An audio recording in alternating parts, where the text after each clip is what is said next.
اگر شیخ عبد القادر جیلانی کے بعد 21ویں صدی میں آنے والا ایک اولیاء اللہ کا نوکر اور دین اسلام کی حوالے سے کام کرنے والا ایک مسلم اور اللہ اور اس کے آخری نبی حضرت محمد صلی اللہ علیہ وسلم کا ایک پیروکار، ٹھیک ہے، وہ کوشش کرے تو کراچی سی ویو کا ہینگ ٹانگ 77 جہاز باہر نکل کے آ جائے 1 مہینے کے بعد، ٹھیک ہے، 1 مہینہ تقریباً. تو اگر شیخ عبد القادر جیلانی رحمۃ اللہ علیہ کوشش کریں تو اللہ کے حکم سے ڈوبی بھی بارات باہر نہیں آ سکتی. سوچنے کی بات ہے. اگر حضرت محمد صلی اللہ علیہ وسلم کا ایک ادنا ترین سفیر کوشش کرے تو اس کے ہاتھ کی ہتھیلی پہ مردے زندہ ہو جائیں، تو اگر شیخ عبد القادر جیلانی رحمۃ اللہ علیہ کوشش کریں تو کیا قبر کے اندر سے پڑے ہوئے مردے اللہ کے حکم سے زندہ نہیں ہو سکتے؟ بالکل ہو سکتے ہیں. 21ویں صدی کے اندر لیجنڈ آف اللہ by the mercy of Allah in the 21st century دنیا کے اندر تمام غیر مسلموں کے مقابلے پہ اکیلا ہی ناقابل شکست کھڑا ہوا ہے اللہ کے فضل سے. شیخ عبد القادر جیلانی اپنے دور کے اندر کئی فرقوں، جہاں تک مجھے یاد ہے 40 فرقوں کے مقابلے پہ اکیلے ہی اللہ کے فضل سے ناقابل شکست تھے. تو یہ کیسا ہے اتفاق ہے کیا ہے؟ حالانکہ ان کے پاس تو اچھا خاصا علم تھا قرآن و حدیث کا. میں تو کوئی عالم دین بھی نہیں ہوں، میں تو کوئی مفتی بھی نہیں ہوں، میں تو کوئی ڈاکٹر بھی نہیں، میں کوئی سائنٹسٹ بھی نہیں ہوں، میں تو ان ساری چیزوں کے ٹائٹلز والا انسان ہوں ہی نہیں. اس کے باوجود بھی حضرت محمد صلی اللہ علیہ وسلم کا یہ امتی دنیا کے سارے کافروں پہ بھاری ہے. آخر کیوں؟ کیسے؟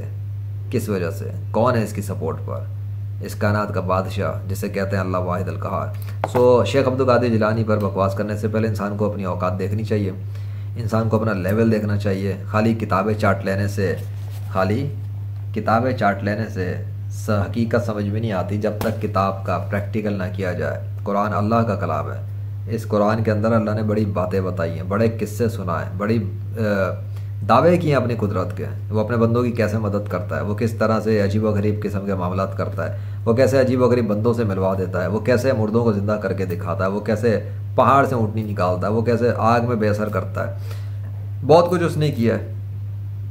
تو یہ سب کچھ تو 21ویں صدی میں ہو رہا ہے، کیمروں کے دور میں ہو رہا ہے، سائنس ٹیکنالوجی کے دور میں ہو رہا ہے، پاکستان میں رہنے والے کے ساتھ ہو رہا ہے. دنیا کے انسان یعنی کہ بہت سارے جو مسلمز ہیں پاکستان کے خصوصی طور پہ، وہ امریکہ کو ایک خدا کے طور پہ دیکھتے ہیں کہ یہ کوئی بہت بڑا خدا ہے، اس کے پاس ساری ٹیکنالوجی ہے، یہ جو چاہے کر سکتا ہے، ان کے پاس سب سے بڑے ترقی یافتہ قسم کے لوگ ہیں. حالانکہ امریکہ کے رہنے والے مردے زندہ نہیں کر سکتے، کینیڈا کے رہنے والے مردے زندہ نہیں کر سکتے، انڈیا کے رہنے والے مردے زندہ نہیں کر سکتے، اسرائیل کے رہنے والے مردے زندہ نہیں کر سکتے. کون لوگ؟ وہ جو غیر مسلم ہیں.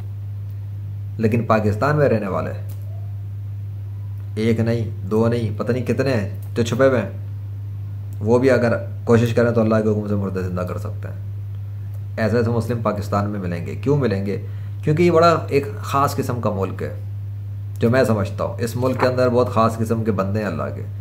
بہت سے اپنے آپ کو ظاہر نہیں کرتے کسی حکمت کے تحت، لیکن لیجنڈ پرواہ نہیں کرتا کسی حکمت کے تحت. تو کبھی بھی اگر کوئی اللہ کا ولی کھلے عام پبلک لیول پہ اس طرح کام نہیں کر رہا کر جیسا کرنا چاہیے اس دور میں، جو میں سمجھتا ہوں، میری اپنی ایک تھنکنگ ہے، میرا اپنا ایک نظریہ ہے.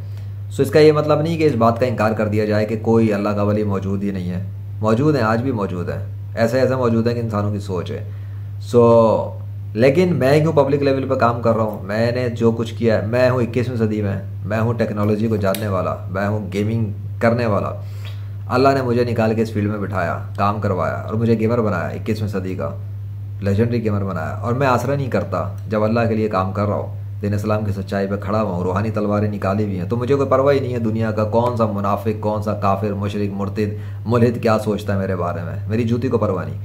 یہ اللہ کا فضل ہے، جس کو جلنا ہے جلے، جس کو حسد کرنا ہے کرے. لیکن یہ بتانا ہے کہ انسان کو اپنی اوقات میں رہنا چاہیے. جس چیز کا اسے تجربہ نہ ہو اس پہ تو بالکل بکواس نہیں کرنی چاہیے، ورنہ میرے ہاتھوں بہت سارے ڈسبلیور ویسے ہی ذلت اور رسوائی کا مزہ چکھ چکے ہیں اس 21ویں صدی میں، جنہوں نے اولیاء اللہ کے خلاف اپنی زبانیں دراز کی، صحابہ کے خلاف زبانیں دراز کی، اور انبیاء کرام کے خلاف اپنی زبانیں دراز کی، اور اللہ واحد القہار کے خلاف اپنی بکواسات کی ہیں.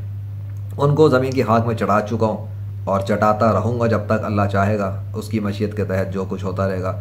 دیکھتے رہیں گے دنیا والے ایک ایک کر کے کیسے میرے ہاتھوں سے ایک ایک کافر، مرتد، مشرک، ملحد، منافق زمین کی خاک چاٹتا رہے گا انشاءاللہ، سوشل میڈیا پہ، انٹرنیٹ ورلڈ کے اندر۔ یاد رکھنا، legend of Allah, Allah Akbar.